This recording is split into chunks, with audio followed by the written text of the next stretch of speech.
সুপ্রিয় দর্শক, আসসালামু আলাইকুম। অনুসন্ধানী টাইম চ্যানেলে যুক্ত হওয়ার জন্য আপনাকে অসংখ্য ধন্যবাদ।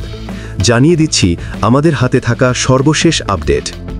আর বরাবরের মতো সর্বশেষ আপডেট জানাতে আপনাদের পাশে আমি সাইমন সুজন। মাথা চাপড়াচ্ছে ভারতের মোদি, বাংলাদেশ সেনাবহরে বিপুল সমরাস্ত্র সাপ্লাই দিচ্ছে জাপান। Bangladesh Japan relations. বন্ধুরা, এবার নরেন্দ্র মোদির রাতের ঘুম কেড়ে নিল ডক্টর মোহাম্মদ ইউনুস। এবার জাপানের সাথে সামরিক চুক্তি করছে বাংলাদেশ। তারই ধারাবাহিকতায় বাংলাদেশকে এবার বিপুল পরিমাণ অস্ত্রের সাপ্লাই দিচ্ছে জাপান। জাপান শান্তিপ্রিয় দেশ হলেও তারা দ্রুত তাদের সামরিক শক্তি বৃদ্ধি করছে। এমনকি তাদের সামরিক বাজেটও বাড়িয়েছে বহুগুণ। এবং জাপান যুদ্ধবিমান থেকে শুরু করে সাবমেরিন পর্যন্ত সবকিছুই নিজ দেশে উৎপাদন করতে পারে। আর বাংলাদেশের সবচেয়ে দ্রুত বর্ধনশীল এবং অন্যতম বিশ্বস্ত কৌশলগত অংশীদার হচ্ছে জাপান। স্বাধীনতার পর থেকে জাপান বাংলাদেশের উন্নয়নে ব্যাপক গুরুত্বপূর্ণ ভূমিকা রেখেছে। বর্তমান সময়ে বাংলাদেশের চলমান বড় বড় মেগা প্রজেক্টগুলোর মধ্যে অনেকগুলোই জাপানের অর্থায়নে চলছে। এমনকি জাপান বর্তমানে বাংলাদেশে বিপুল পরিমাণে বিনিয়োগ বাড়াচ্ছে। বর্তমানে বাংলাদেশে বিনিয়োগ হয়েছে এমন কিছু প্রজেক্ট হল মাতারবাড়ি গভীর সমুদ্রবন্দর, ঢাকা মেট্রো রেল, শাহজালাল আন্তর্জাতিক বিমানবন্দরের তৃতীয় টার্মিনাল সহ আরও অন্যান্য মেগা প্রকল্প। এই সমস্ত প্রকল্পের মাধ্যমে এশিয়ায় নিজেদের কৌশলগত উপস্থিতি আরও জোরদার করতে চায় জাপান। সেই সাথে সামরিক খাতে বাংলাদেশে ব্যাপক বিনিয়োগ বৃদ্ধি করছে জাপান। এবং বাংলাদেশকে বিপুল পরিমাণ অস্ত্র সহায়তা দেওয়া ছাড়াও বাংলাদেশের বড় বড় প্রকল্পে অর্থ বিনিয়োগ করতে চলেছে জাপান।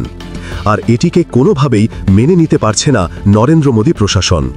ভারতের পেটের মধ্যে অবস্থান করে বিশ্বের বিভিন্ন দেশের কাছ থেকে অস্ত্রশস্ত্র ক্রয় করা এবং বাংলাদেশের সামরিক শক্তি বৃদ্ধি করা এবং জাপানের সহায়তায় বাংলাদেশে উন্নতমানের অস্ত্রশিল্প প্রতিষ্ঠা করা কোনোভাবেই মেনে নিতে পারছে না ভারতীয় সরকার।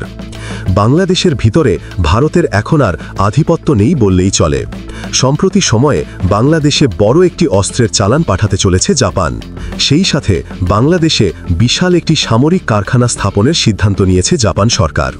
জাপান সরকার কিভাবে বাংলাদেশের অর্থনৈতিক ও সামরিক খাতে ব্যাপক ভূমিকা পালন করছে এবং এতে ভারতের কেন আপত্তি সে বিষয়ে বিস্তারিত আলোচনা করা হবে আজকের ভিডিওটিতে। তাই আজকের ভিডিওটি অনেক বেশি গুরুত্বপূর্ণ ও ইনফরমেটিভ হতে চলেছে। তাই ভিডিওটি মনোযোগ সহকারে একদম শেষ পর্যন্ত দেখতে থাকুন।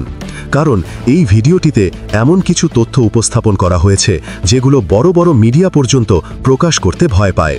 কিন্তু আমরা সাহসিকতার সাথে আমাদের ভিডিওটিতে সেসব তথ্য উপস্থাপন করছি আপনাদের সামনে। তাই অবশ্যই ভিডিওটি মনোযোগ সহকারে শেষ পর্যন্ত দেখতে থাকুন। তো চলুন শুরু করা যাক। বন্ধুরা, বাংলাদেশ এবং জাপানের মধ্যে বন্ধুত্বপূর্ণ সম্পর্ক বহু পুরানো। 1972 সালের 10 ফেব্রুয়ারি বাংলাদেশের স্বাধীনতার মাত্র 2 মাসের মধ্যেই জাপান বাংলাদেশকে স্বীকৃতি দেয়। এরপর থেকে শুরু হয় দুই দেশের মধ্যে পারস্পরিক সহযোগিতার দীর্ঘ ইতিহাস। এবং জাপান বাংলাদেশের পরীক্ষিত বন্ধু। এ পর্যন্ত জাপানের দ্বারা বাংলাদেশের কোনো ক্ষতি সাধিত হয়নি, বরঞ্চ বাংলাদেশের লাভ হয়েছে সবসময়। জাপান কেন বাংলাদেশের দিকে এত ঝুঁকেছে এর প্রধান কারণগুলো হচ্ছে, প্রথমত জাপানের ভূ রাজনৈতিক কৌশল। জাপান ইন্দো প্যাসিফিক অঞ্চলে চীনের একছত্র প্রভাব কমাতে চাইছে।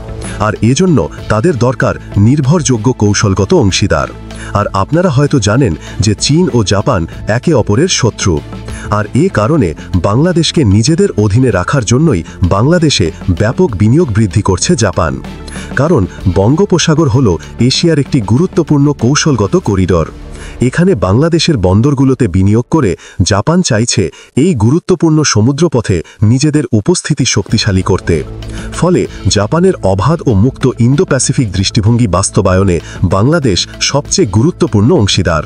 আর দ্বিতীয়ত, অর্থনৈতিক সুবিধা। জাপান বাংলাদেশে অবকাঠামো নির্মাণে যে বিনিয়োগ করেছে তার একটি বড় অংশ ফিরে যাচ্ছে জাপানি কোম্পানিগুলোর কাছেই। এই বিশাল কোম্পানিগুলোর ঠিকাদারি পাচ্ছে জাপানি কোম্পানিগুলো, যেমন ঢাকা মেট্রো রেলের নির্মাণ কাজ এবং শাহজালাল আন্তর্জাতিক বিমানবন্দরের তৃতীয় টার্মিনালের মতো প্রকল্পগুলো। একত বাংলাদেশকে লোন দিচ্ছে জাপান, দ্বিতীয়ত সেগুলো আবার তৈরিও করে দিচ্ছে জাপান। তাই জাপান বাংলাদেশকে ব্যবহার করে দ্বিগুণ অর্থ উপার্জন করছে। তবে এখানে আমাদের লাভ হলো আমরা নিজেরা কোনো ইনভেস্ট না করে বড় বড় স্ট্রাকচার করতে পারছি। বাংলাদেশের নিজস্ব অর্থায়ন ছাড়াই জাপানের অর্থায়নে এসব প্রকল্পগুলোর কাজ বাংলাদেশ শেষ করতে পারছে। এটাই বাংলাদেশের সবথেকে বড় সুবিধা। আর তৃতীয় কারণটি হলো বাণিজ্য ও জ্বালানি নিরাপত্তা। বাংলাদেশের ক্রমবর্ধমান বাজার জাপানের জন্য একটি লোভনীয় বাণিজ্যিক কেন্দ্রে পরিণত হয়েছে। জাপানের বেশ কিছু বড় কোম্পানি বাংলাদেশে বিনিয়োগ করেছে ইতোমধ্যেই। এছাড়া জাপান তার জ্বালানি নিরাপত্তার জন্য বঙ্গোপসাগরের কৌশলগত গুরুত্ব বুঝতে পেরেছে। আর বাংলাদেশের মাতারবাড়ি গভীর সমুদ্র বন্দর চালু হলে তা জাপানের জ্বালানি আমদানির রুটকে আরও সুরক্ষিত করবে। ফলে জাপান আরও খুব সহজেই মধ্যপ্রাচ্য থেকে জ্বালানি সরবরাহ করতে পারবে নিজ দেশে। জাপান যে শুধু এখানে অর্থায়নই করছে তা কিন্তু নয়, তারা এখানে প্রযুক্তিগত দক্ষতা এবং মান নিয়ন্ত্রণ পদ্ধতিও নিয়ে এসেছে।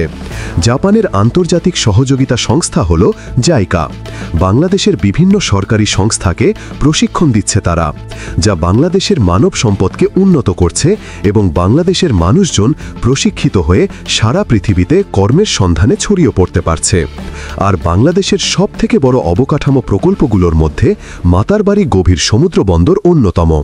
এ বন্দরের মাধ্যমে ভারত, নেপাল, ভুটান সহ অন্যান্য দেশের পণ্য খুব সহজেই পরিবহন করা সম্ভব হবে। এটি হবে একটি আঞ্চলিক কানেক্টিভিটি হাব। ফলে বঙ্গোপসাগরে জাপানের কৌশলগত নিয়ন্ত্রণও আরও বৃদ্ধি পাবে এবং জাপানের প্রভাব এই অঞ্চলে বৃদ্ধি পাবে। এটি চিলের স্ট্রিং অফ পালস বা মুক্তারমালার কৌশলকে এক প্রকার চ্যালেঞ্জ ছড়ে দেবে। দ্বিতীয়ত, ঢাকা মেট্রো রেল।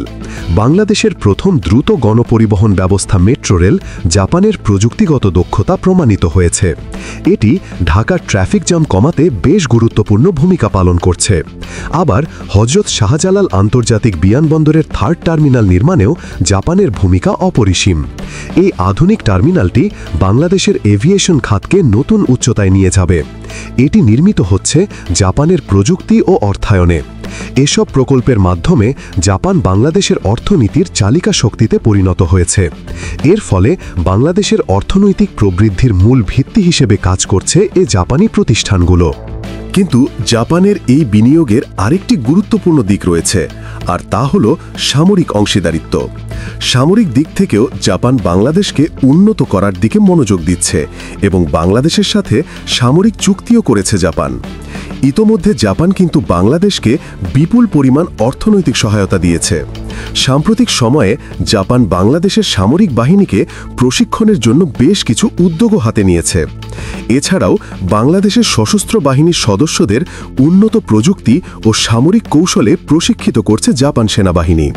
আপনারা হয়তো জানেন যে জাপান একটি শান্তিপ্রিয় দেশ হলেও জাপান বর্তমানে দ্রুত তাদের সামরিক শক্তির উন্নতি সাধন করছে এবং যুদ্ধবিমান থেকে শুরু করে সাবমেরিন, এমনকি অ্যাটাক হেলিকপ্টার সবকিছুই জাপান কিন্তু নিজ দেশে নিজস্ব প্রযুক্তিতে উৎপাদন করতে সক্ষম।